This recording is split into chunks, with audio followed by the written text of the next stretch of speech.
Como é que foi essa sensação, cara, de entrar em pandemia, os negócios digitais, e-commerce acelerando, rumo a um IPO? Como é que é essa sensação de 10 anos depois de começar, tendo passado por tantos desafios, né? E eu acompanhei alguns deles, né, conversando com vocês e com seus sócios e tudo mais. Como é que é essa sensação de êxito? Foi um período exatamente de 12 meses muito louco, né? Porque a gente estava ali, começo de 2020, estava naquela, a empresa continuava crescendo aí 40 e poucos por cento ao ano.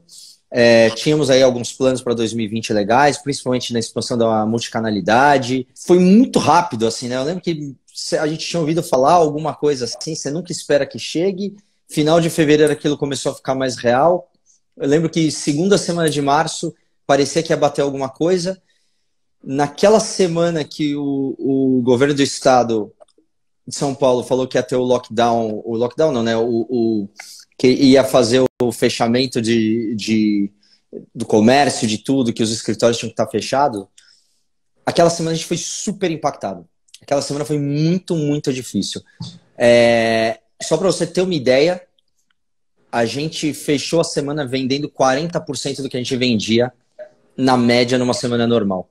E, cara, assim, não há negócio que sobreviva a vender 40%. Assim. Então, 40% o negócio quebra em... A gente fez as contas ali, o negócio quebrava em 3 semanas. Nos juntamos, comitê de crise, senta, olha onde você corta, olha o que você não vai fazer, onde você para de investir, o que você não compra, o estoque, tudo beleza. O nosso plano se a gente continuar vendendo 40%, 6 semanas a empresa quebra. E a gente não sabia se 40% da venda era o fundo do poço. Os nossos investidores, eles são, vocês sabem, um grupo alemão que tem um modelo muito parecido com o da Mobile na Europa. E a gente conversou, ligou para eles e falou assim, cara, a gente precisa vendemos 40%. E eles falaram, cara, a gente está de 3 a 4 semanas na frente de vocês. Aconteceu exatamente a mesma coisa. A gente caiu a 35%, 40% da venda na primeira semana. Mas depois isso começou a melhorar.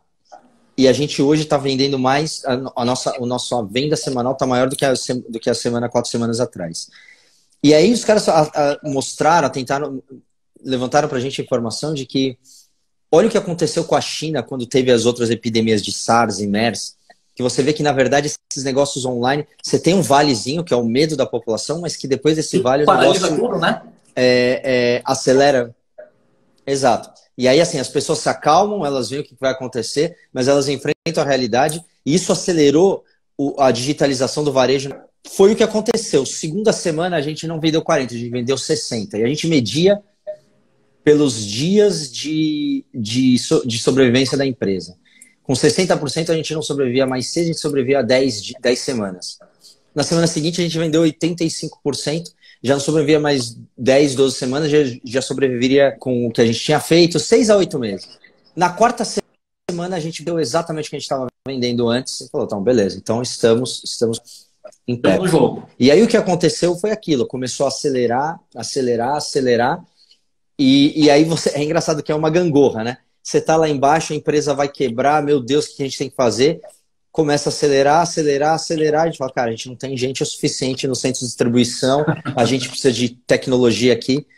E assim, a gente chegou a vender o triplo de uma semana normal em maio, e isso persistiu durante um bom tempo.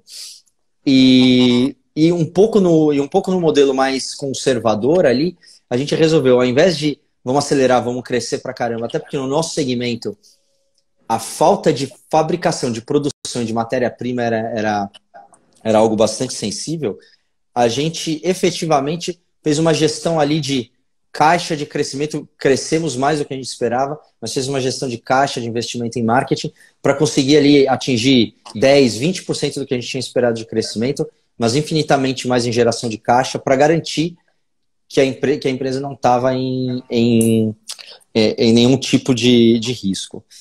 Após esse período ali, a gente estava já procurando um round privado. Foi quando alguns bancos vieram conversar com a gente ali em agosto, setembro. Eu não sei se o pessoal... O modelo de IPO, ele é um modelo, geralmente, ele tem uma demanda... não sei se você já participou, conhece, mas ele geralmente não parte assim, o cara acorda e fala, pô, hoje eu vou fazer um IPO, sabe? Acho que todo mundo tem a vontade, todo mundo tem o interesse, às vezes é uma meta sua estar na empresa. Mas uma coisa que aconteceu foi, A gente estava fazendo conversas privadas com alguns fundos, isso invariavelmente, isso acaba caindo na boca do mercado. Foi quando um banco de investimento ligou para a gente e falou assim, cara, eu não acho que vocês tenham que fazer um round privado. Aí fez a lista de motivos pelos quais acreditava que o modelo IPO, que o modelo de empresa pública fazia sentido.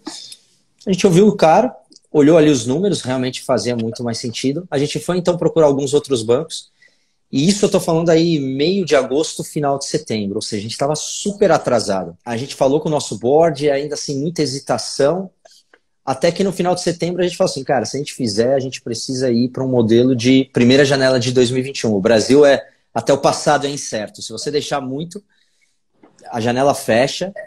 E aí começaram aí 4 meses de absurdo de trabalho. Assim. Foi efetivamente dia 25 de setembro. Foi o dia que a gente... Foi o primeiro, efetivamente, processo que a gente startou, que foi com a auditoria. E dali até dia 5 de fevereiro, de verdade, foram poucas noites de sono completo e muito trabalho. Você sabe que eu vi eu não sei que artigo que eu vi, se foi no Exame, algum outro veículo, né, que contou um pouco dessa história do IPO de vocês, que eu não sei quem falou, se foi você, que disse assim que a gente estava relativamente estável e fazia tempo que a gente não sentia tanta adrenalina em tão pouco tempo, né? Sim, aprendizado também. Acho que acho que quando você começa a empreender, assim, quem já empreendeu, e não necessariamente só começar um negócio, mas quando você começa algo novo com muito risco de dar errado e que você tem muito interesse em dar certo, ou seja, não algo que você tem pouco interesse, geralmente você tem esse frio na barriga junto com muito aprendizado. Cada dia, dá para você medir em dias. Putz, essa semana eu sei muito mais do que eu sabia antes. E essa curva, claro, à medida que a empresa vai crescendo, você começa a ter, em paralelo, você começa a ter uma coisa de estabilização, controle e diligência. Que é bom, são partes da vida de uma empresa, é aquela coisa, a gente brinca assim, do ser humano. Pô, todo mundo gosta de criança e todo mundo quer que seu filho se desenvolva, mas um dos objetivos é virar adulto, e no adulto você para de crescer. Então, não, mas eu não quero mais... Então, assim, você tem que se acostumar com as fases da vida. Agora, é interessante que esse processo, ele é um processo, já bem estabelecido. Então, bancos de investimento, escritórios... as pessoas que nos assessoraram, eles fazem isso já há muito tempo, então é um processo, a gente sempre fica muito impressionado quando quando você praticamente abre um novo mundo, não é algo novo para muita gente. Para muita gente o processo de IPO é super conhecido, super batido, né? Mas para nós era algo completamente diferente, assim. A outra coisa que acontece é você fala com muita gente, muitos fundos, é quase aquela coisa de... A gente brincou, praia de nudismo, né? Até lá você faz um round privado, para quem fez, você conversa ali com os fundos, mas pô, você não se abre tanto, você não tem... Num processo de IPO, literalmente dezenas de milhares de pessoas têm acesso às suas informações. Bem, depois que você abre capital, aí é o mundo, mas essa transição é muito diferente, né? É uma transição de, pô, um punhado de pessoas sabe os resultados da Mobile, ali dá para contar nos dedos, versus... Agora você está conversando com um fundo que não necessariamente vai investir em você, mas está contando sua história, está contando como você cresceu. E claro, assim, do processo, você tem muito challenge.